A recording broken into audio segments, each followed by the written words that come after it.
Hi, everyone. I'm Emily Weinstein, and I'm the food and cooking editor of the New York Times. Thank you so much for joining us for this virtual event. I am on the East Coast, so for me, this is a lunchtime gathering. Hi, and I'm Tejal Rao. I'm the California restaurant critic at the Times, and I'm a writer for the New York Times Magazine. And I write a newsletter called The Veggie, which is why we're here today. The Veggie is all about the joy of vegetarian home cooking, and we're so excited to talk about it with you today. Thank you so much for tuning in. Oh, and a quick note in case you're wondering why you're looking at a bookshelf and a woolly goat and some doodles, it's because I try to stay anonymous for the restaurant critic part of my job. So you won't be seeing me today, you're just seeing the bookshelves behind me. In a minute, we'll be joined by Samin Nosrat, the writer of Salt, Fat, Acid, Heat, who also used to write a cooking column for the New York Times Magazine. In the newsletter, if you're a reader, we talked about her genius Faro Pepe a couple of weeks ago, and her long cooked vegetables come up regularly. She is just one of my favorite cooks and humans, and I can't wait for her to get here. But first, Emily, let's talk about why we started the Veggie last summer. For me, I just think that vegetarian home cooking is some of the most delicious food that you can make for yourself and the people you love. And I really wanted Times readers to get a sense of how accessible and practical it can be and delicious. You know, whether they're interested in vegetarian cooking for ethical reasons or environmental reasons, or just, trying to learn more about it and not sure where to start. Yeah, Tejal, well, I should say first, I've had the enormous pleasure of working with Tejal for many years now, and I knew that your voice, Tejal, was one that really connected with readers, and you and I had talked for a while about this need to provide more vegetarian recipes to our Mhm. readers, and this was a need we heard back from them. Right, we got a lot of emails about it.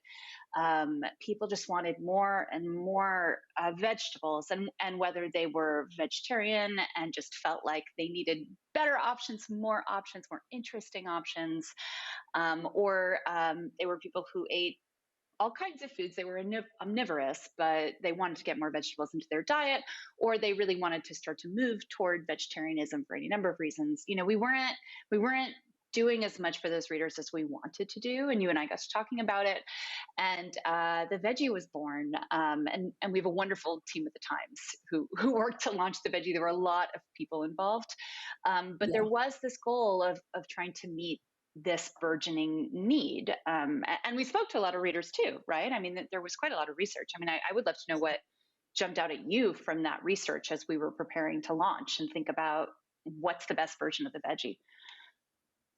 Yeah, I remember we were discussing whether it should be vegan or vegetarian, and we just wanted the to kind of be a practical resource for as many people as possible. And vegetarian cooking is so diverse, and there's such a huge range of it that even though we have a sense of what people want, I think it's both this overwhelming idea every week, like what are we going to dive into, and it's sort of the highlight of my week every week is cooking these recipes and writing about them. Yeah, I mean, we really heard so many different needs. And also, we realized that, yes, there were vegetarians who wanted to hear more from us, but the majority of the people who were really excited about the idea of this newsletter were omnivores, and they were having trouble, making the change into a vegetable heavy diet. And that's actually something I did in my personal life and my cooking at home. I'm not vegetarian, but cook a lot more vegetarian during the week than I ever did. And it was a long transition. You have to kind of think about putting meals together a little bit differently. You work different muscles when you're cooking vegetables. So I personally have a lot of empathy for that problem, and in the kitchen. And we really heard from a lot of readers who needed that. But you were always so clear in your desire to make sure everybody knew how delicious vegetarian cooking was. We aren't doing this to be virtuous. There's no sort of insisting that like you all have to eat your vegetables. I mean, Tejal, you were really, really sure that what you wanted people to know was this food can be as delicious and exciting and sumptuous and just totally mouthwatering as like any other dish you could make with any ingredient. And you were so clear about that, and that was so helpful as we were doing all the editorial work to plan the newsletter. Yeah, I feel, I mean, I feel that really strongly. And I also, okay, so that sort of leads us into having Samin as our guest, because even though Samin is, not, she's not a vegetarian, she has a way of cooking with vegetables and vegetarian ingredients with just so much care and attention and love and like super smart techniques. So I'm really excited to welcome Samin. Hi, Samin. Hello, hello, hello. Hi. Hi.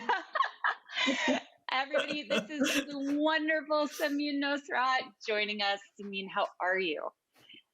Oh, I'm so happy to be here. I'm currently, I didn't tell you this before, but I'm on an avocado and citrus ranch.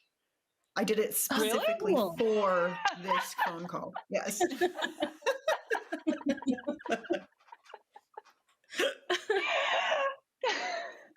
Samin, can you tell us a bit Wow. about, I know I really want to see it. Can you tell us a bit about day to day when you're cooking for yourself, how you make like a really delicious vegetarian meal? Like, what's your approach? How do you think about cooking vegetarian food? Yeah, I mean, I have to say, I don't eat a lot of meat in my daily life. I'm not, like you said, I'm not vegetarian, but I definitely am vegetable centric in my living, I would say. Um, and in the olden times of that sort of slide toward vegetables, I used to be like, how do I make vegetables taste more meaty? And over the Mm-hmm. years, my philosophy has completely changed. And now I just want to make vegetables taste like vegetables, as fully themselves as possible. I used to want to umamify everything as much as possible and Mm-hmm. add either anchovy, or if I was keeping it truly vegetarian, then mushroom and tomato paste and just all of those kind of as much savoriness as I possibly could, because I felt like, well, I'm missing chicken stock and meat and all of that other source of umami. So I need to make sure I add it in some other way. And lately I've just noticed that's not the case anymore. And I don't know if it's because I'm in my 40s now and my metabolism has changed, or just like I truly, I think my appreciation for vegetables is just getting deeper and deeper over time. And I'm so lucky to live in California, where there is this rich abundance, like constantly throughout the year of, this, I have no dearth at any given time of just seasonality and so many great vegetables. So I just get to have things, but it used to be that I always had like the best thing, the most luxurious thing you can do for somebody is to Yeah, give them a yeah. table filled with vegetables. And but I would never do that for myself, because I was like, well, I don't care about myself enough to do that for myself. And now my most sort of shortcut that I'm happy to share with you, that I've learned from a friend, is this kind of like half cooked, half raw chopped salad that I make all the time, Ooh. where it's kind of like whatever you have, literally whatever you have, just like whether, and I was on the East Coast not long ago, and we were just making like dead of winter chopped salad. So it doesn't have to be like California perfect spring vegetables at all. But Mm-hmm. we were just like whatever cabbage, whatever like romaine of hearts from the grocery store, whatever you can chop up, a couple like hothouse cucumbers, a couple carrots. But then also we would take like broccolini and poach, just boil that for a second. Oh, Whatever and then kind of mix, things put are stuff like in. wilting, and mix them, and then mix it with a delicious like creamy dressing. And then you have this kind of like half cooked, half raw thing. And then when the Faro newsletter came, how like Thursdays is my most exciting day because like the inspiration comes. So when the Faro newsletter came, I was like, oh, I can do a Faro version of the half cooked, half raw salad. So then I started mixing Faro in, and so that's my new thing. Oh, that sounds so good. And what's the creamy Yeah. dressing in that? What's like the bait? I'm so excited to talk about creamy dressings with you because I've also really gone on a new thing with my creamy dressings, which is in the old days, I was like, oh, creamy dressings are always like mayonnaise based or dairy based. But again, my body can't really take that. So I've really been experimenting with a lot of either like light miso based ones or a little just emulsifying with a little bit of mayonnaise. Or honestly, like my favorite tool these days is just the immersion blender. Like I made one the other day that was just a whole bunch of chopped herbs, a tiny dollop of mustard, an olive oil, a secret amount of maple syrup and immersion blending. And it turned into this beautiful green sauce, and a whole bunch of lemon zest, lemon juice, apple cider vinegar. And it was like a cross between like vegan ranch dressing / like green sauce that you could drizzle all over your roasted potatoes. It was just all purpose, thicky green thing. Yeah. You could put it on your creamy Faro salad. Oh no, Samia, I always think of you as like a salad master. Like you are somebody who has like perfected the craft of salad assembly and I love salad. salad conception.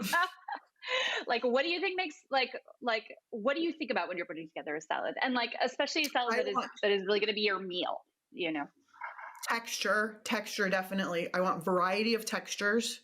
So I definitely want at least like you're obviously gonna have your leafy thing, probably. I mean, not always, but probably there's the leafy thing, but at least one, ideally two crunchy things. So like I've kind of reached the point where for me as a person of Iranian descent, like the Persian cucumber is now a year round. I just buy it all year round. Like it's just a year round seasonal in season thing. And then I like, some creamy thing, whether it's a little bit of feta cheese that kind of gets crumbled in there or the dressing, and some nuts are always a good addition, or nuts or seeds. That's another source of crunch. And then if you want to have, like, I don't always have an added protein, whether it is a little bit of meat or tofu or something like that, but you can. I'm pretty satisfied without that. But lately having this like added boiled vegetable, like whether it's a little cauliflower, broccoli, asparagus, that kind of is this sort of additional bountiful thing. That's a really nice thing on there.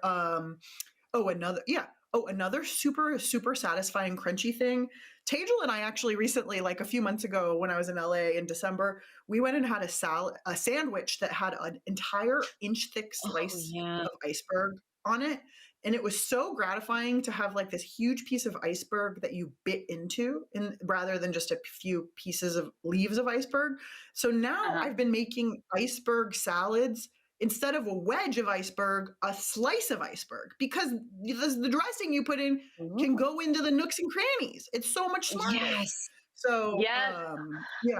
Yeah. This is heresy. I always thought the wedge was sort of an unwieldy shape. Like it actually gets in the way of your enjoyment. It doesn't make sense at all.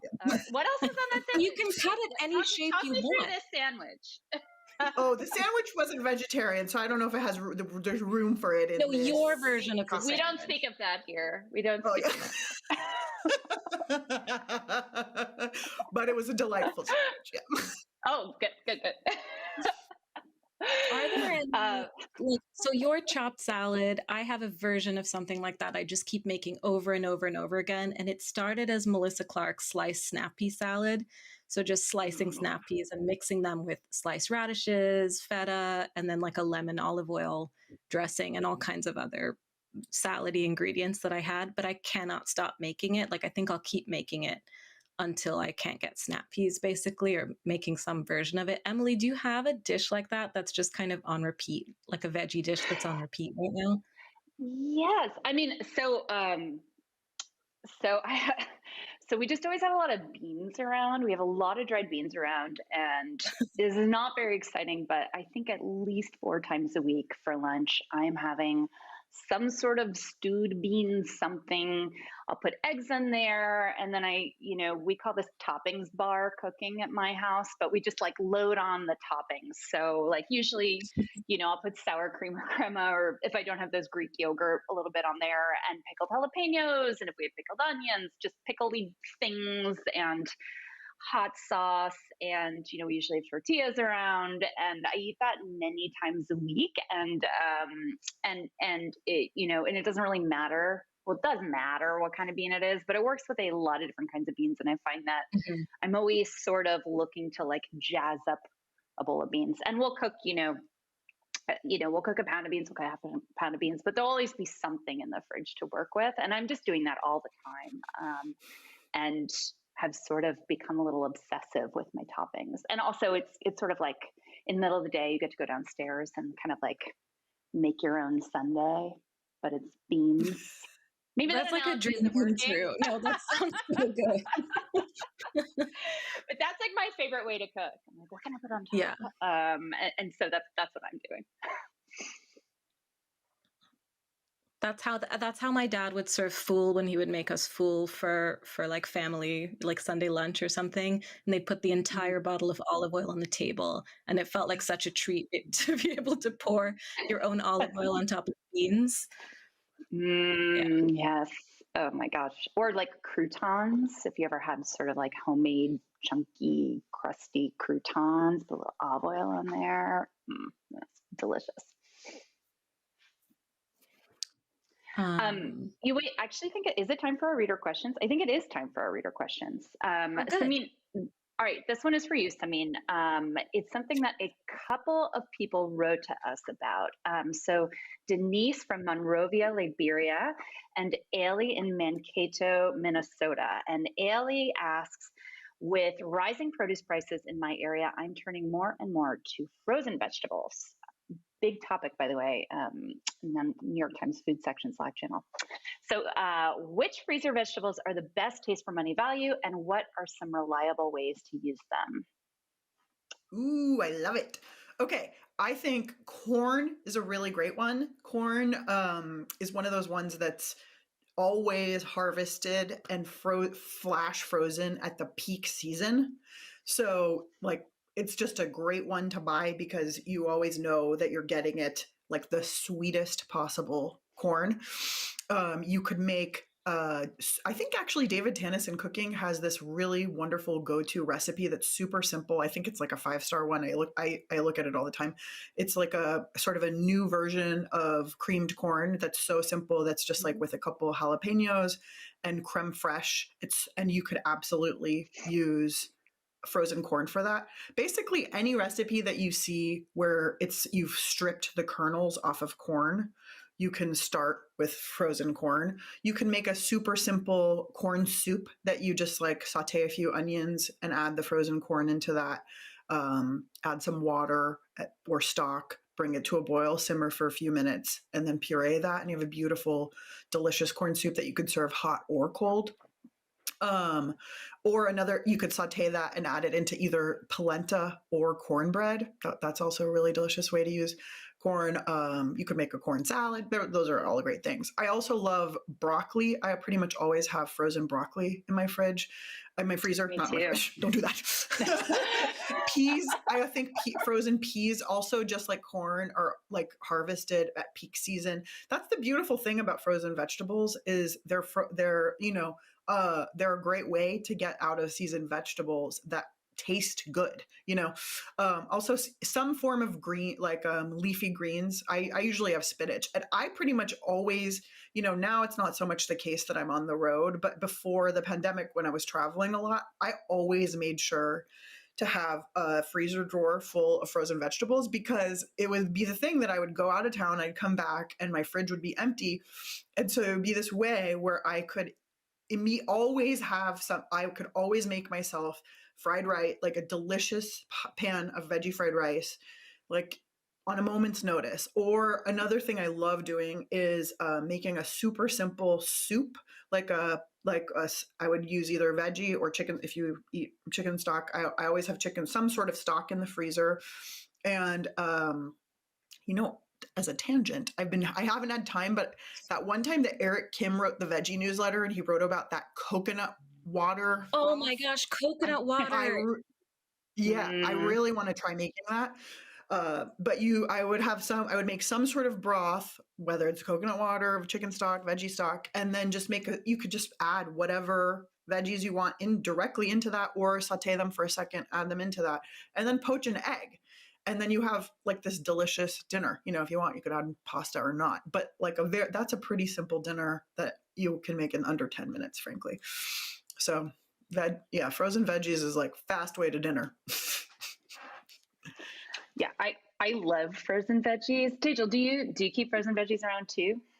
I definitely always have frozen peas to make risi or bisi or to make anything, or to drop them into stuff. But I think frozen spinach doesn't get enough love because it also takes up so little space. When I buy fresh spinach, I have to buy enough where it's taking up half of my refrigerator space, to turn it into a meal. And if you are buying frozen spinach, it's like really compact and easy to store and not taking up a lot of space. And I really appreciate that frozen spinach. Thank you. All right. Well, this is all very delicious. I now have a lot of ideas, which is good because I also always have peas in my freezer. It is time to go to our second segment, and we asked you all to tell us about vegetarian cooking challenges at home.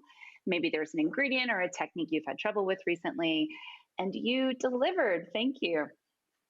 Oh, yeah. Thank you so much. If you wrote in, we really want to try and help. We have 3 readers we're going to talk to today live about their questions. First up, we have Rachel, who's in San Francisco. Hi, Rachel. Thanks for joining us. Hi, thanks for having me. My question is, I've been trying to make Palak Paneer, an Indian dish, spinach and cheese, for years. But I haven't been able to get it to taste restaurant quality level. So my question is, what can I do to get my Palak Paneer to the next level? Thank you. Okay. I do have thoughts on Palak Paneer. There's so many ways to make it, and the version I grew up with is not really restaurant style. It's way simpler. So there's no, fenugreek or hing. You don't temper spices. It's really simple. But the key is that you brown onions. I either use ghee or I'll use, honestly, a mix of butter and olive oil if I don't.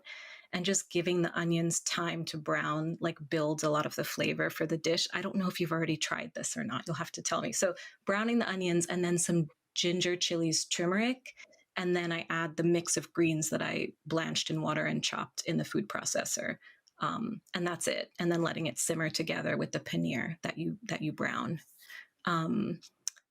I'd recommend Julie Sani has a book called Classic Indian Vegetarian Cooking that's awesome, and then Mira Soda's cookbooks are also really wonderful. But tell us more about the version that you tried and what was difficult about it. Sure, I Google Palak Paneer on the internet, and my sister had hing, so this time I added hing. But I think Samin mentioned, she initially, when she started making vegetarian food, she wanted the vegetables to be a little meaty. And I'm also vegetarian, but I noticed that the Palak Paneer at the restaurants, it just has more oomph to it. And mine is kind of maybe one note. And is it the quality of the cream or the ghee? It's probably the quantity of the cream and the ghee in the restaurant version. It's probably so creamy and so buttery that it's kind of hard to match that at home unless you're really being super generous with the fat. That's my guess. I don't know. What do you think, Samin? I would say you just have to close your eyes and go for it. With I say this as somebody who's never made that dish, but there's a delicious butter, butter lentils that I love making. And I was frankly so surprised how much cream and ghee it took to make it taste like the restaurant one. So, right. And I say this as a former restaurant cook. And that is a common question we get generally, at the Times and NYT Cooking, is how do I make it taste like the restaurant version of this thing? And it's like, oh, you don't want to know. You really have to go for it, which of course do it. But that is generally the difference. Salt as well. Salt Oh and yeah. fat. Yeah. Yeah, Yeah. but Yeah. We had a the polenta home cooking. recipe. Oh, sorry. No, go ahead, Samia. We had we had a polenta recipe at a restaurant where I used to work at that was 1/3 polenta, 1/3 butter, 1/3 cream. 1/3 Parmesan, sorry. 1/3 Parmesan, 1/3 butter, 1/3 polenta. And everyone was That like, why sounds is your great. polenta? Oh, yeah. But I just want to add that I do think that like the simpler, the less creamy, buttery home cooked versions can be really good. It's just a different style of dish. Like if you're comparing it to that super buttery, creamy restaurant version, then something will feel like it's missing. But I think if you've browned the onions really carefully, you've seasoned stuff really generously, maybe you put a little spoonful of ghee on the top and you get that really delicious like brown butter flavor. Like you can still get a really tasty version of it without going all out. Or you make it an occasion, you make it a luxurious occasion with lots of cream and butter too. Got it. Thank you. And then I had one more question. So normally, so I'm vegetarian. When I cook, I add salt in the beginning to vegetables, and that usually helps with the flavor. But I noticed when I tried to make palak paneer, it asked me to add salt at the end. What is the difference between adding salt in the beginning and the end? And is one more healthy than the other? Since clearly making restaurant quality palak paneer is not healthy, so now I'm curious. Will you take this as the salt expert? I'm literally on my phone Googling Palak Paneer because I've never made it. So I'm like, well, honestly, I feel like this is something, if I were cooking it, I'd probably, and how I cook everything, I add salt throughout. So if it starts with onions, you probably want to add salt when you're cooking the onions. And what it's going to do is draw water out and help them sort of brown more evenly. You want to, it's not going to make any difference to the healthiness, when you add the salt. It's just going to be the amount of salt, especially if you have like a blood pressure issues, that you need to kind of take care to limit your salt. But if you don't, then go for it and add the maximum, and you just want to get it to the right amount. And it's more about just tasting as you go and getting it to that right point. I have to say, I don't even know that I've like eaten this dish so many times that I could remember what it tastes like. But all this talk of paneer and dairy, like richness, is making me wonder what's the like tiny acidic thing that's balancing it. Tejal, is there like is there any balance acidity wise in this dish, or would it be that you like acidify it with a yogurt later? I don't add cream to like the home cooked version. It's really just like the greens that are pureed and seasoned with ginger, chili, and onions, maybe a little bit of turmeric, and then the paneer that's fried and added to that. So the paneer is the really like luxurious, creamy ingredient, and then the greens are kind of lean and lightly spiced. Maybe you would squeeze some lemon on top. You could squeeze some lemon on the paneer specifically if you want it to be a little bit, sharp, which would be nice. I'm so sorry. I think it's time to move on to our next reader question. Rachel, I hope this was helpful. Super Thank helpful. you. Thank you. Thanks for having me. Good luck. I'll need it. Okay. Thank you. Next up, right? We're going next. All right. So next up is Tanya, who is in Toronto. Hi, Tanya. Please share your question. Tell us what's going on. Okay, thanks for having me. My question is about veggie burgers. My family is trying to eat more vegetables, and everyone loves burgers at my house. And I've had a hard time making a veggie burger that'll stand up to the barbecue or grill, I guess, as you'd probably call it down there. And so I'm looking for something that tastes good and won't fall apart, that I can ideally make in big batches and freeze. Thank you. Thank you. This is a tricky one because veggie burgers are just a little bit more delicate by nature, even if you've got really great kind of binders to make it firmer. I might cheat. Like when I do this at home, I sort of cheat and will use like a grill basket so I can flip them without having to get under them and, so I can be completely certain they won't stick. Or even using a cast iron skillet on the grill, like as a safety net. Or if I'm going to someone's house, I'll take a pan. And then the other cheat is also, to grill marinated tofu instead of patties. But that's not fair because that's not answering your question. So I wonder if anyone else has thoughts. No, Wait, can you tell me? What? No, please. Oh no, I'm just curious Tanya, what you're doing, so we have a starting point. What are you putting in there? Yeah, I've done a few different kinds, but often ones that are bean-based, where you're basically mashing up the beans or blending the beans with some other things. So I made a version that was white beans and carrot with shredded carrot. But yeah, it just ends up, you can't grill it. Even doing it in a pan, it ends up sort of mushing out of the burger. So I was sort of hoping for something that wasn't maybe bean-based or something that's going to bind it a little better to keep it a little more whole.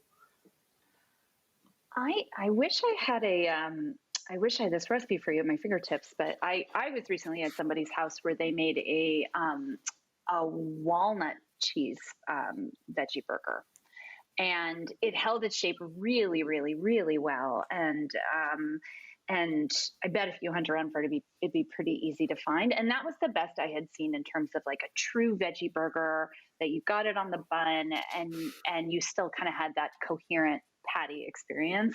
I've never met a veggie burger you could just put right on the grill, except for, the freezer aisle veggie burgers, or of course, if you were used Impossible Meat. But I know we are talking about a true veggie burger here. So, I've cooked them on the cast iron pan on the grill, as Tejal said, but the grill basket is a great idea. But definitely something nut-based might work. I have some tips. Yes, please. Okay. Okay. So I would say here we go. Number one, after your beans are cooked, whether they're from the can or you cook them yourself, you have to lay them out on a sheet pan and dry them out in the oven. So into a low oven, like 250, you're Celsius people. So sorry, I don't know whatever. A low oven. I don't know, whatever. A low oven, just until they're dry out and start to split and get moisture out of the beans. That is crucial because that moisture is part of what's turning them into mush. And then you'll want to either put some portion, maybe half of the beans in the food processor or mash, and leave some beans some beans get a little bit mashed and some beans get all the way pureed and some beans become binder. I think you're going to need some sort of a starch or a grain. I like to use brown rice or like a haiga rice, which is that like halfway between brown and white rice. But it's helpful if the rice is day old because it's, I don't know, science, but in that same way where like it's helpful where rice is day old for fried rice, so that the starch is sort of blah blah blah. There's a word for this that I don't know, but it's starchified.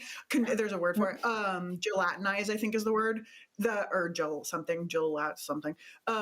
same thing will help your burger hold together. So it could be that you use quinoa, it could be that you use brown rice or something like that. And it doesn't have to be a huge proportion, but like if you've ever been in New York, what's the awesome veggie burger in the Superiority Burger. Superiority Burger. He uses quinoa in his. He also uses a little bit of potato starch, which a little potato starch won't hurt, or cornstarch or something. Potato starch is great though, like just a tiny bit, something like that. Again, will just help hold it together. You don't have to use an egg, but a little bit of egg, even half an egg or one egg, could be too much egg, but just a little bit of egg always helps too. My final tip I will say is don't make the burgers too big. Like I've never been able to do like a whole like burger size burger and have it hold together, but making them a little bit smaller, like slider size, they will absolutely hold together. And you just, I mean, they're still enjoyable on a full size bun, but they're just I've never been successful with the full big size. Yeah. And I like putting nuts in there. I like a soft nut, like a walnut or a pecan, but that's just more for texture rather than binding. Yeah. The end. Thank you. Thank you for my TED Talk. What about adding ground up mushrooms or something? If I add in too many things like nuts or mushrooms, is that going to make it fall apart then again? Or I think if they're too big and if there's too many sort of distinct pieces, yes. But I think if you're I always put mushrooms in mine because I think it's that nice umami Cooked thing. or uncooked? But I think you just want them to be small. Cooked or uncooked mushrooms? Cooked. Yeah. Cooked mushrooms. Mm-hmm. Tanya, I want to recommend a book to you if you're as you're on this veggie burger journey, it's called Veggie Burgers Every Which Way by Lucas Folger. And it's just a really, really wonderful veggie burger cookbook with notes on all the different kinds of ingredients and what they do and how they work, kind of like an in-depth veggie burger lesson that I think is really wonderful. sounds perfect. Thank you so much for joining us. Cool. Our last reader. Good luck. Thank you, Tanya. Yeah, good luck. Our last reader is Abigail, who is in Los Angeles. Hi, Abigail. Tell us about your challenge.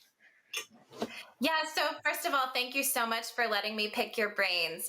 I am new to cooking with tofu, and I've just been having some struggles getting a consistent texture, consistent flavor. And yes, I would just love tips for, ending my hit or miss tofu journey. Of course. Yeah. Can you tell us a bit about what kind of tofu you usually buy and what you make with it? Yes, I typically buy organic, firm or extra firm tofu. I haven't had the courage to experiment with silken tofu yet or something softer. But those are usually what I work with, and I always press it. And then I've tried a variety of baked tofus and crispy tofus, but I just can't quite get them all the same or consistent on each side. Sometimes the cornstarch seems like it cakes a little bit on the edges. Maybe I'm using too much. And then with baked tofu, sometimes it dries out a little bit. So yeah, if there are kind of standardized tips to get it the same every time, that would be amazing. I was going to suggest that you try pressing it, but it sounds like you are already doing that. When you're baking it and it does get dry, it's sort of like that's actually almost part of the point. It sounds like a bad thing, but it's almost part of the point of baking it is that you do get to dry it out and get that crispness and that different kind of dense texture. And then ideally you've got a sauce or something else that you're going to put on it. So it's still fun to eat. It's not dry when you sit down to eat it, And when you are baking it, are you marinating it? Have you tried, are you baking it in a sauce, or are you just kind of seasoning it and roasting it? So far, I've just done very basic things. I'll toss it with some tamari or some coconut aminos, a little bit of oil, salt and pepper. Sometimes I'll throw some ginger, garlic in there. Typically just toss it or sometimes let it sit in the fridge for a little while and then bake it. I typically bake it at 400 for about 20 minutes on each side. I don't know if that's too crazy. No, that sounds fine. I wonder maybe Samin, can you tell us about what your favorite tofu recipe is? Your favorite way to cook tofu for inspiration, maybe? I mean, it's so simple. I wrote a whole column about it. It's 3 ingredients. And I will encourage you to go one tiny degree out of your comfort zone and get medium firm. It's not all the way to silken. Because I like medium firm because it has that when it's fried, once you fry it up and it's hot inside, it has this custardy sort of texture of custard flan. It's just so delicious. And so the way I like to do it, the way I learned from my hippie child friends, is that my friend Mara, she'll buy the block of medium firm, slice it into pieces that are maybe, I don't know, like a half an inch thick, and then dry them out on a paper towel, drizzle them with Bragg's liquid aminos, and then, which for some reason, it's like the strain, it's not that it's like, I've done it with soy sauce, I've done it with other aminos, but it's some like magic alchemy of the Bragg's liquid aminos and the tofu, and then let it sit for 5 minutes and then fry it in coconut oil in a cast iron pan. And the like combination of tofu, Bragg's liquid aminos, and coconut oil, I think it's partly because the coconut oil has a higher smoking point, but it's also that coconutiness. Like there's this common, and it gets this delicious, like crisp brown, like laciness on the outside of the tofu mixed with this like custardy softness on the inside. The whole thing takes, I don't know, 5 minutes. It doesn't take very long. And that is something I probably eat once a week with like rice cooker rice and like boiled vegetables. And it's so simple, so delicious. And it's one of those things that I didn't grow up, tofu's not from my like family's culture. It's not something I grew up eating. For the last 20 years, I've eaten a lot of soft tofu soup. That's my main tofu consumption from Korea. And then, like I'll eat it in Japanese food when I go, or like Chinese food when I go out to eat. But like I have not been cooking it a ton at home. This was how I started cooking it at home and feeling like I can do it and I'm a good cook. And it's like a thing I buy regularly at the store now. And because I also felt like, why can't I make it taste good? Like, why can't I get any flavor into this thing? Yeah. And the other tiny tip I have is, not to repeat from the last advice, but I recently have discovered the wonders of potato starch and as opposed to cornstarch. And so I think dredging in potato, making like the classic flour egg breadcrumb, instead of using flour, like dry out your firm or extra firm tofu. And if you want to do a nice, like just like a pan fry, if you want to make a tofu schnitzel, do a potato starch. And then if you don't do egg, you could do aquafaba or something as the middle layer, and then panko breadcrumbs. And then you get these beautiful golden crisp, like, tofu schnitzels that you could make yourself a tofu schnitzel sandwich, or, with like they're iceberg basically lettuce. like with iceberg lettuce. And it could be just, or you could use them as like, instead of chicken fingers, and dip them in whatever sauce you want. And like, tofu fingers. Why does it always have to be someone's finger? I don't know. Yeah. That sounds amazing though. Thank you. Yeah. Thank you. Thank you so much, Abigail. Thanks for joining us. Good luck. I appreciate it. Thanks. Thanks also to Rachel and to Tanya. I think that is the end of our time together. Samin, thank you so much for joining us. You give the best advice. My honor. So fun. It's been such a pleasure talking with both of you. Thank you. It is always great to talk with you, Tejal, and thank you, Samin. I also want to remind everyone that if you want to get more of Tejal's brilliant writing about delicious vegetarian food, you can sign up for her newsletter, The Veggie. It's available at nytimes.com/theveggie. And one more time, that is nytimes.com/theveggie. And thank you so much. Thank you, Emily. And if you're listening and you missed maybe the beginning or you missed the middle of the event, you can watch it again. Just use the same link that you're using now. Thank you again for joining us. And thank you for reading the New York Times. And thank you for reading The Veggie. Have a great day. Bye. Bye-bye.